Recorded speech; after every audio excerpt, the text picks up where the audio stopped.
함께 마태복음을 묵상하고자 합니다. 지난 시간에 배운 부분을 함께 또 복습하시겠습니다. 천국의 제자된 서기관, 예수님을 따르는 제자들을 향하여 부르는 명칭이지요. 천국의 제자된 서기관으로서 살아간다는 것은 어떤 삶인가 함께 묵상하였습니다. 옛 것을 복음 안에서 새 것으로 해석하는 그러한 삶, 그러한 가치를 따라가는 사람이라고 그렇게 함께 나누었지요. 예전에는 세상의 진주, 보물이 내게는 가장 소중한 것이었습니다.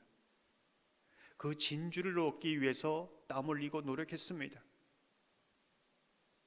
그 진주를 얻기 위해서 밤낮 쉬지 않고 달려왔습니다. 그런데 이제는 예수님을 만나고 보니 그 진주를 얻기 위함이 아니라 내가 있던 그 진주를 팔아서 예수를 사는 사람, 이것이 천국의 제자된 서기관이다, 이렇게 말하고 있습니다. 내가 더 진주를 많이 얻기 위해서 예수를 더 열심히 믿는 것이 아니라 내게 있던 진주를 다 팔아서 예수 한 분만을 사는 삶, 이것이 천국의 제자된 삶이요 주님을 따른 제자의 삶이다, 이렇게 말씀하는 것이죠. 이 말씀은 저와 여러분에게 질문을 던지는 겁니다. 너의 진주가 무엇이냐 묻는 것이죠. 아직도 세상에 있는 그 진주를 얻는 것이 내 삶의 목적인가 묻는 것입니다. 또한 묻는 것입니다. 오늘 성경에 보면은 옛것에 내가 진주로 여기는 것을 다 팔아서 진정한 진주 되는 예수님을 샀다고 했는데, 정말 나는 예수님을 사기 위해서 어떤 진주를 다 팔았느냐, 판 것이 있느냐 묻는 것입니다. 아니면 유다처럼 예수를 팔아서 내가 원하는 진주를 얻기 위해서 달려가는 것은 아닌가, 이제 이 부분을 묻고 있는 것입니다. 이제 이 말씀 앞에서 각자가 또한 이 말씀에 응답하게 되는 것이지요. 우리 삶에는 곡식과 가라지가 함께 공존한다, 이렇게 말씀드렸습니다. 곡식과 가라지에서 이 가라지는 우리가 인생 가운데 만나는 사람들일 수도 있고 장애물일 수도 있고 여러 환경들일 수도 있습니다. 이게 공존합니다. 예전에는 이런 부분들을 만날 때 종처럼 주인에게 화를 내는 것이지요. 왜 이런 씨를 뿌렸습니까? 도대체 하나님께서 뿌린 씨가 정말 이 씨가 맞습니까? 좋은 씨가 맞습니까? 묻는 거죠. 당장 뽑아 버리는 것이 맞지 않습니까? 화를 내는 겁니다.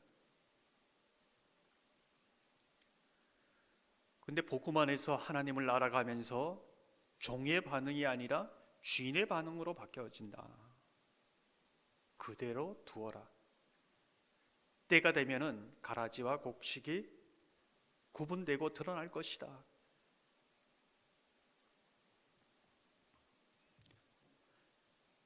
종에서 주인으로 점차 우리의 가치관과 삶의 모습이 바뀌어지는 것, 이것이 천국의 제자된 서기관의 삶이다, 이렇게 볼 수 있는 것이지요. 당장은 억울해 보이고 당장은 막막해 보이지만 기다리고 인내할 때에 마치 동굴 한가운데를 지나는 어둠 같지만은 얼마 지나지 않아 동굴 출구가 희미하게 보이는 것처럼 주님의 뜻이 점점점 분명하게 드러날 것이다, 이것을 말씀해 주고 있습니다. 우리는 겨자씨 비유에서 겨자씨는 겨자씨지요. 예전에는 겨자씨는 겨자씨다, 이렇게만 보았습니다. 그런데 하나님께서는 겨자씨 안에서 굉장히 큰 나무를 보십니다. 우리가 복음 안에서 겨자씨 안에 나무를 발견해 가는 것, 이게 천국에 제자된 서기관의 모습이다. 나무나 무엇일까? 그 나무 안에 천국의 상속자로 우리를 택하신 것과 하나님의 자녀로 우리를 부르신 것과 하나님께서 우리의 아버지인 것을 아는 것과 수많은 부분들을 나무를 통해 경험하고 알아가는 삶이지요. 사랑하는 성도 여러분, 저와 여러분이 예수님을 따르면서 천국의 제자된 서기관으로 옛것에 머물러 있는 것이 아니라 새 것으로 새롭게 해석해 가며 복음 안에서 그렇게 성장해 가는 저와 여러분의 삶이 되기를 주님의 이름으로 축원합니다. 오늘 본문은 여러분이 너무나 잘 아는 오병이어의 기적입니다. 수십 번, 어떤 분은 수백 번 들었을 겁니다. 우린 이 본문을 매번 대할 때마다 이런 질문을 던지게 됩니다. 지금 그들에게는 빈들입니다. 돈도 없습니다. 무엇을 살 수 있는 것도 없습니다. 더욱이 5,000명 어린 아이와 여자까지 포함하면 어마어마한 무리이지요. 그런데 예수님께서는 제자들을 향하여 너희가 먹을 것을 주라, 이렇게 말씀합니다. 너희가 먹을 것을 주라. 예수님이 모르고 이 얘기를 하셨을까? 16절을 보면 예수께서 이르시되 갈 것 없다. 너희가 먹을 것을 주라. 너희가 먹을 것을 주라. 오늘도 저와 여러분에게 너희가 먹을 것을 주라. 우리가 그 상황에 있을 때 우리 인생은 빈들 것 같고 가진 것도 없고 할 수 있는 것도 없고 내가 나에게 닥친 또 해야 할 일은 엄청나게 어마어마한 것이라면 어떻게 반응할 수 있을까? 이게 도대체 어떤 이야기인가? 매번 이 본문을 만날 때마다 너희가 먹을 것을 주라, 이것이 어떤 뜻인가를 묻게 됩니다. 그 다음에 이어지는 이야기가 이것이 무슨 뜻인가를 보여주고 있는 것이지요. 보리떡 5개와 물고기 2마리, 한 소년의 한 끼 식사밖에 안 됩니다. 그것으로 무엇을 할 수 있을까? 그런데 그것을 주님께서는 축복하셔서 그 수많은 무리를 먹일 뿐만 아니라 5,000명을 먹이고도 남는 기적을 보여주셨다는 겁니다. 20절 21절을 보면 이렇게 말씀합니다. 다 배불리 먹고 남은 조각을 12바구니에 차게 거두었으며 먹은 사람은 여자와 어린이 외에 5,000명이나 되었더라. 이게 무슨 뜻일까요? 제자들 한 사람 한 사람, 오늘 하나님의 말씀을 듣는 여러분 한 분 한 분이 너희가 되는 겁니다. 너희가 먹을 것을 줘라. 너희는 바로 보리떡과 물고기 2마리와 같은 그런 사람들과 같은 것이지요. 너무 초라합니다. 근데 주님께서 말씀하시죠. 내가 너를 통하여 5,000명을 먹이기를 원한다. 너희가 먹을 것을 줘라. 이렇게 말씀하시는 겁니다. 지금도 주님께서는 너희가 먹을 것을 주라, 이렇게 말씀합니다. 그때 여러분은 나는 능력도 없습니다. 가진 것도 없습니다. 제가 가진 게 보리떡 5개와 물고기 2마리 밖에 없습니다. 근데 바로 너를 통해서 먹일 것이다. 내 능력을 믿고 나를 의지할 때 나는 너를 통해서 일할 것이다. 이렇게 말씀하시는 겁니다. 그렇게 볼 때에 우리는 너희가 먹을 것을 주라, 하나님의 능력의 통로인 것이죠. 통로로서 이 사명을 감당할 수 있다는 겁니다. 통로는 얼마나 큰 능력을 가졌는가? 걱정하지 않아도 됩니다. 통로는 얼마나 많이 내가 가져야 하는가, 그것을 염려하지 않아도 됩니다. 통로는 할 수 있는 것과 할 수 없는 것을 결정할 권한이 없습니다. 다만 하나님의 능력을 흘러보내는 그 역할만 하면 됩니다. 통로로서 된다 안 된다 말할, 그것은 자기의 고난에 밖에 있는 겁니다.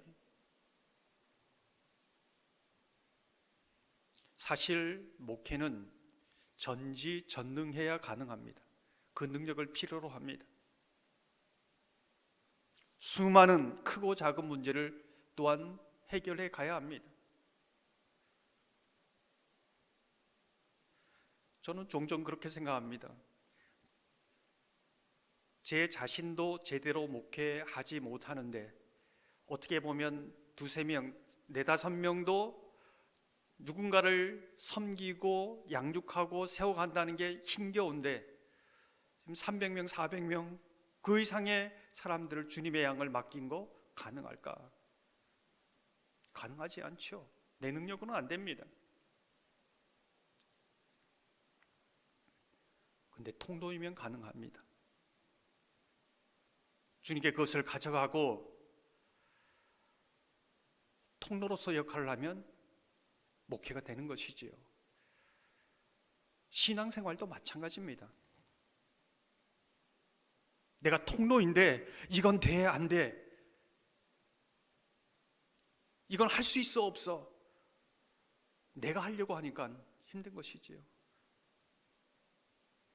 원래는 우리 존재 자체가 떡 5개와 보리떡 5개와 물고기 2마리와 같은 존재, 누구나 여러분이 저나 나나 잘났나 못났냐, 우리의 정체성 자체가 그 수준입니다. 그 한계를 가지고 있다는 것이지요. 중요한 것은 주님을 의지해서 통로로 살아가느냐 그렇지 않느냐, 이 차이일 뿐입니다. 사랑하는 성도 여러분, 오늘도 저와 여러분을 향해서 너희가 먹을 것을 주라 말씀하실 때, 예, 주님은 하실 수 있습니다. 제가 그 통로가 되겠습니다.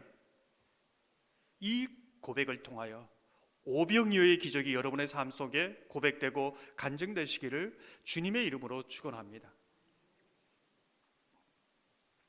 이후에 나오는 이야기도 여러분이 너무나 잘 아는 이야기죠. 풍랑 이는 바다를 건너는 사건입니다. 수십 번, 수백 번 들었던 설교입니다. 이 본문에서 우리는 주님께서 어떤 또한 말씀을 주시는가 묻게 됩니다. 오늘 이 본문을 대면서 믿음이 작은 자여, 이렇게 말씀합니다. 믿음이 작은 자여. 사실 베드로가 물 위를 걸을 정도면 믿음이 괜찮은 것 아닙니까? 물 위를 걸어본 분이 있습니까? 물 위를 예수님 제가 한번 걸어볼게요, 그렇게 당당하게 나설 수 있는 분이 있습니까? 근데 이 정도면 괜찮은 믿음인데, 믿음이 작은 자여, 어떻게 보면 좀 책망하는 그런 뉘앙스입니다. 예수님이 말씀하시는 큰 믿음이라는 것은 도대체 어떤 것인가? 여기서 말씀하는 이 작은 믿음이 작은 자여, 이것은 어떤 것인가 묻게 되는 것이죠. 여러분은 어떻게 생각하십니까? 여러분의 믿음은 작은 자입니까? 큰 믿음입니까? 아니면 아예 믿음 자체가 없는 것입니까? 31절 보면 이렇게 말씀합니다. 예수께서 즉시 손을 내밀어 그를 붙잡으시며 이르시되 믿음이 작은 자여 왜 의심하였느냐 하시고. 큰 믿음과 작은 믿음의 차이, 믿음의 있음과 없음의 차이는 무엇인가? 이정윤 박사의 마태복음 주석서를 보면은 신앙의 3요소, 믿음의 3요소, 정말 내가 믿느냐, 이 믿음의 본질적인 3요소를 라틴어로 이렇게 표현합니다. 세 가지로 표현하는데, 첫째가 노티티아, 지적으로 예수 그리스도를 아는 겁니다. 복음이 무엇인가를 아는 거죠. 두 번째는 아센수스입니다. 그 복음을 믿는 것입니다. 인정하는 것입니다. 아는 것입니다. 고백하는 것입니다. 이게 두 번째인 거죠. 셋째가 피두키아입니다. 신뢰하는 것입니다. 좀 더 구체적으로 말하면 그 모든 믿는 것에 자신을 의탁하는 겁니다. 위탁하는 것이지요. 이게 구원을 이루는 믿음이라고 볼 수 있고, 우리가 살아가는 믿음의 모습일 수 있습니다. 지금 베드로는 예수 그리스도가 누구인지 분명히 압니다. 인정하고 고백하고 있습니다. 여기에 머물지 않고 이제는 도전하는 것이죠. 하나님, 예수님을 바라면서 의탁하면서 나가는 겁니다. 이것은 예수 그리스도가 누구인지 알고 있어도, 믿음으로 고백해도 온전히 자신을 의탁하지 않으면 이 무모한 도전을 할 수 없다라는 것을 성경이 말해주고 있습니다. 나를 예수님께 내던지는 것이지요. 어떻게 보면 자살행위입니다. 그 바다에, 깊은 바다에 자신을 내던지면서 걷는다는 거 자살행위지요. 그러나 예수님께 자신을 의탁한 사람만이 이 무모한 도전을 시작할 수 있다는 겁니다. 반대로 말하면 뭘까요? 난 예수 그리스도가 누구인지 압니다.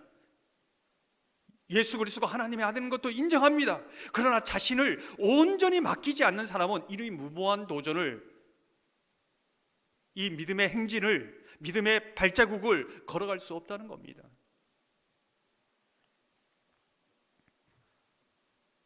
그런데 결과가 어떤가? 잘 가다가 빠집니다. 깊은 물속으로 들어가는 것이죠. 이때 예수님이 이렇게 말씀합니다.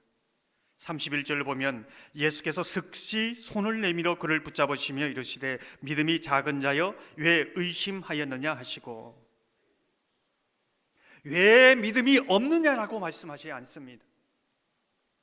즉시 손을 내밀어 붙잡으십니다. 근데 오늘 이 뉘앙스를 보면, 야, 너 그 믿음 그것밖에 안 돼? 너 믿음 이렇게 작어? 이렇게 말씀하시지 않은 것 같습니다. 즉시 손을 내면서 붙잡으시면서, 아직도 너가 믿음이 약하구나, 괜찮다, 내가 붙잡아 줄 것이고, 너 믿음은 반석과 같은 믿음이 될 때까지 나는 포기하지 않을 것이다. 그런 뉘앙스로 다가옵니다. 예수님께 의탁한다고 단번에 모든 것이 끝나는 게 아닙니다. 이것을 보여주는 것이지요. 의탁한 사람만이 믿음으로 무모한 도전을 할 수 있지만은, 그 작은 믿음으로 인해서 물에 빠지기도 하고, 넘어지기도 하고, 실수하기도 하고, 실족하기도 하고, 상처투성이가 될 수도 있다는 겁니다. 그러나 예수님께 온전히 의탁한 사람이 받는 복은 뭐냐면, 넘어질 때 즉시 손을 내밀어 주님이 붙잡는 것을 경험하고, 주님이 나를 일으키시는 것을 경험하고, 주님이 나를 품으시는 것을 경험하고, 예수님이 나와 함께 하시는 것을 경험합니다. 이것은 의탁한 사람만이 누리는 축복이다, 이렇게 이제 볼 수 있는 것이지요. 의탁은 단번에 이루어지지 않고 여러 과정을 통해서 온전한 의탁으로 나아간다, 이렇게 볼 수 있습니다. 이러한 의탁을 배우면서 무엇이 선명해지는가? 온전한 의탁으로 나가는 그 핵심된 부분은 무엇인가? 33절을 보면 이렇게 말씀합니다. 배에 있는 사람들이 예수께 절하며 이르되 진실로 하나님의 아들이로소이다 하더라. 예수가 진실로 하나님의 아들이라는 것을 의탁하며 나아가는 자는 점점 더 그 신뢰가 커진다는 겁니다.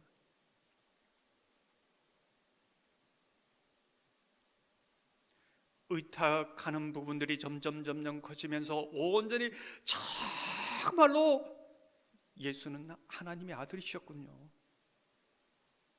이 믿음의 고백이 있을 때는 완전 다 던져버리는 겁니다. 온전한 의탁이 이루어지는 것이요. 죽으나 사나 나는 주님 안에 있습니다. 이렇게 고백하는 사람입니다.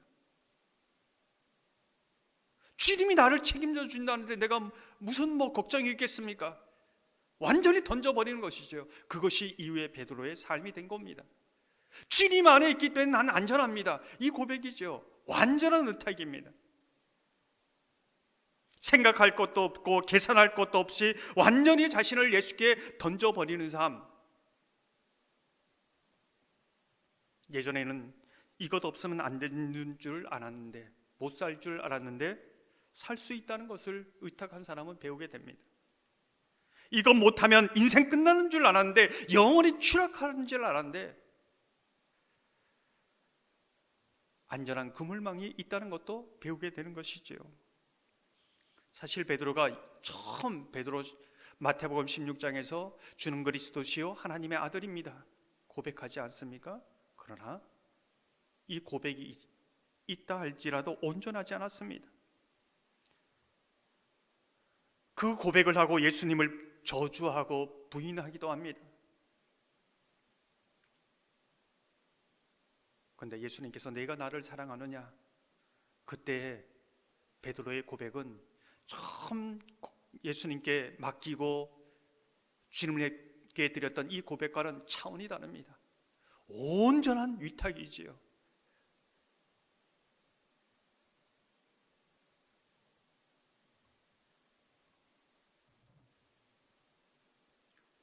우리가 놓치지 말아야 할 것은 베드로가 다른 제자들이 경험한 것보다 특별한 경험, 무리를 경험한 것은 예수님께 자신을 의탁했기 때문에 그렇습니다.